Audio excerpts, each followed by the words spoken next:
All right, I guess I'm recording. So, we need 20 knots. Hopefully, that's going to be enough for this bigger project. I haven't experimented with it. I'm going to go ahead and do this. I'm going to speed up the camera for these knots, but I'm going to go ahead and just do them all. So, I'll just be quiet now and work.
All right, so that didn't take me too long. I did speed it up for you guys. Hopefully, it's going to work for what I want to do. I'm noticing that it's a little wider up here and less wide here. Hopefully that works out okay. Now, some of you guys, what if I had come down all the way to here? I had plenty of rope, but I'm in a hurry to go home tonight, so I'm not doing more. But you guys should. You should do more. And to do more, you just have to push these up like this.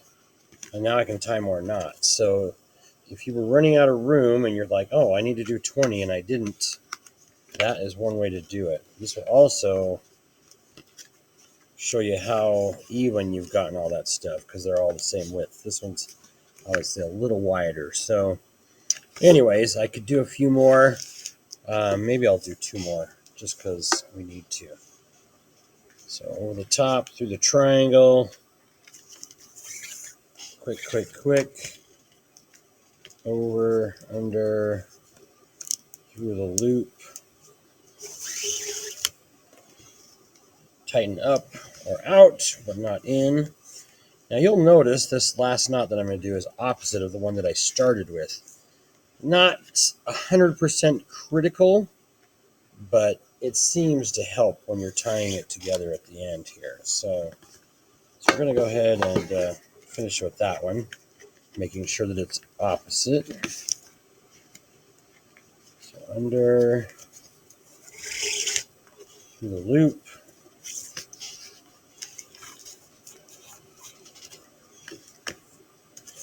Got tangled. Oh, did I? Okay, we got it. All right, now the next thing is to put our object inside of it. So to do that, we need to take it off. And this thing's been taped on so it didn't come apart.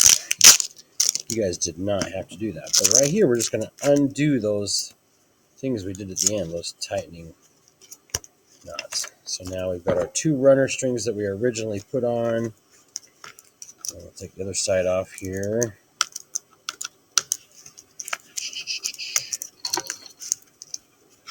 Shouldn't be that hard to take off some tape. Oh my gosh. There we go. Okay. We just remove it by unwrapping it down here at the end.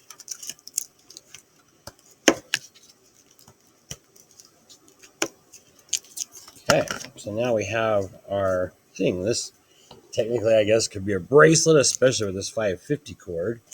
But my plan was to put this in here, and hopefully it will still open so I can get my treats out, right? So we want to make sure we have about the same on both sides and spread these knots out again.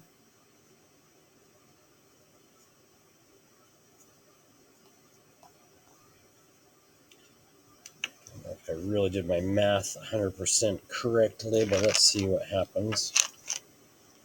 All right. So we still need to stretch that out a little bit, and then I'm not sure it's going to fit anymore. But we will give it our best shot here.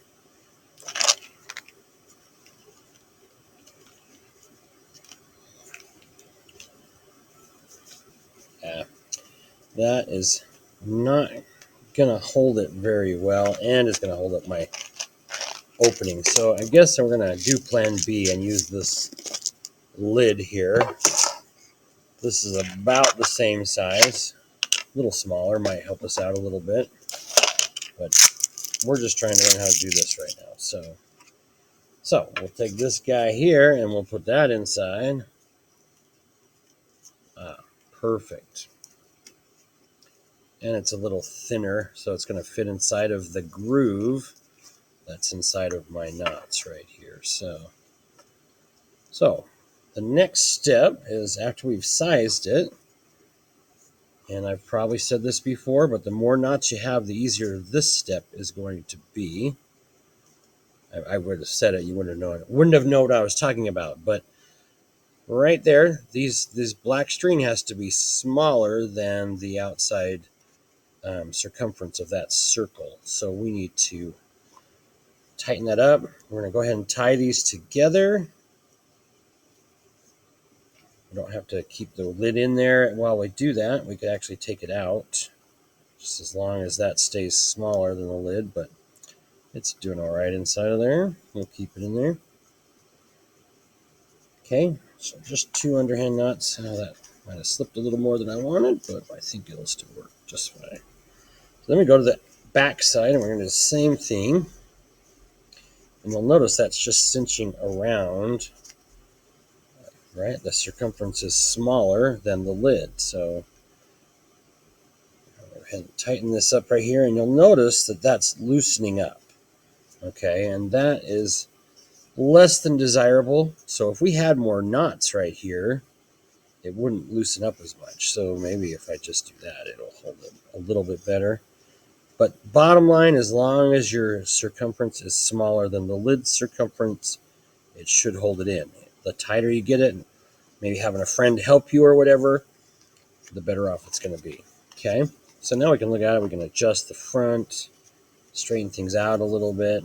So that's our basic thing. The next step I'm going to show you guys is the loop part, okay? So I'm going to go ahead and do that. A lot of times you'll use the strings that you already have. I've got one really long one, which might make it work. Oh, I got this black one and this green one. I think they might work, actually. So the nice thing about having separate colors is it will do a lot of the work for us. We don't have to remember which one's first every time. So I'm going to go ahead and tape this down to my table. And notice I'm taping the smallest piece down. I need to work in this area right here, okay? So we're going to take this green one, and it's going to be first every time. I always do the longer one first every time because it just has to go across. This one has to go do some weaving, all right? So I'm going to get some of this fuzz off of here. And if your strings are starting to fuzz out on you, you could put a little dab of glue on them or something like that to help them not be so fuzzy, so they work a little bit better, okay? All right, so you'll notice I took the green over the front of those center strings. Okay, kind of looks like a little figure 4, I guess. All right. Now this one goes over that lead that went over there. Okay, it's on top. These ones are on bottom. This one's on top. Now we're going to tuck this around the back. So if you have to lift it up, maybe to tuck it around the back, then you just go right through this loop. A lot of friendship bracelets are made just like this. Okay, so we just alternate. So we're going to do green first. Now, if you had only black leads, right, you might tie a knot in the end of the one that's going to be first every time. But we've got opposite colors, so we're going to go ahead and do that. Okay, so green over the top, black over that. You guys see that loop? It makes a loop as you cross, right? And you just come up through the loop. And you want to make sure that these are tied around all your strings for as far as you can. Because if that happens, then you don't even have to glue them or tie anything else. They're just enclosed inside of those knots that you're tying right now. I mean, look at it. If you look at what I just did, it's really just tying your shoe the first step, right? Cross over, and then under and through. And then pull it tight. If you're tying it,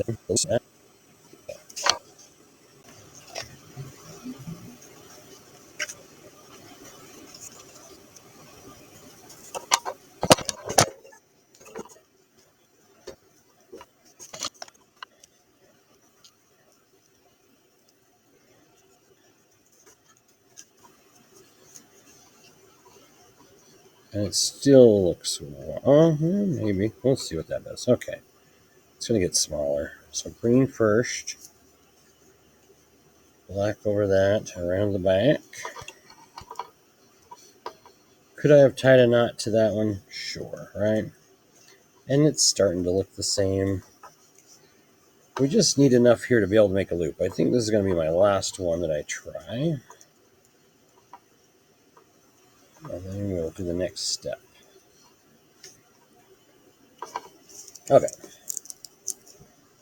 Now, because this is 550 cord, we could melt those together and stuff, but I'm not going to worry about it for the demo, all right? For the last part, we can cut this off now, and if we had other strings up here, we could cut those off too, because they're enclosed in all those knots. They're not going anywhere. All right, so now we're going to make a loop out of this little belt. So if you watch, it goes sideways. And I'm just going to take these two long strings that I've got, the green one and that last black one, and tie them at the base. Oh, that one could have been longer, whatever one that one is. That's funny. I wonder what we could do with that to make it look cool. I've never done that before. All right, so you guys see how I tied that at the bottom right there? Okay, and that makes that loop right there. Now we can hang stuff on that, or put a necklace through that or something like that. A lot of people will go ahead and do another knot or so to kind of fill in this gappy area. And anything you can do to make that a little stronger and not so wobbly, especially on the ones you guys did, is going to help. Just make sure everything's tight. And your last step, because we don't want this coming undone after we cut these pieces off. Once we cut that off, you're not tying that again. So I usually get some tacky glue and glue somewhere underneath that last knot so that it won't come untied. All right, and then I can just snip these pieces off. And there's your basic one, right? And if you look, you can see my patterns. I did 3 of those knots and 3 of the other ones. I have that knot in the middle where I had to splice it. That loop was crazy. I don't know how I did that. I just didn't pull it tight, I guess. There's a chance that could make something get loose. So, you could hide, if you had a lid like this and that was your pendant, you could hide something in the back hanging off of that little thing. I don't know. Crazy. Okay. So that is your basic pendant for 3D Art 1. Remember that you're going to get, that's your practice one. And then hopefully you will try to innovate some design things into it after that. One fun thing to do, if this was a black string, I think it would show up better. But a really easy thing to do is get a needle and go in and out of these and weave that. So you'd have black going around there. I have an example. I don't know where that went, but it is around somewhere of me weaving in here, and it really gives you a really cool effect on the outside. So these are pretty cool the way they are, but we're artists and we're trying to be unique and do something a little better. So, all right, see you tomorrow if you come tomorrow.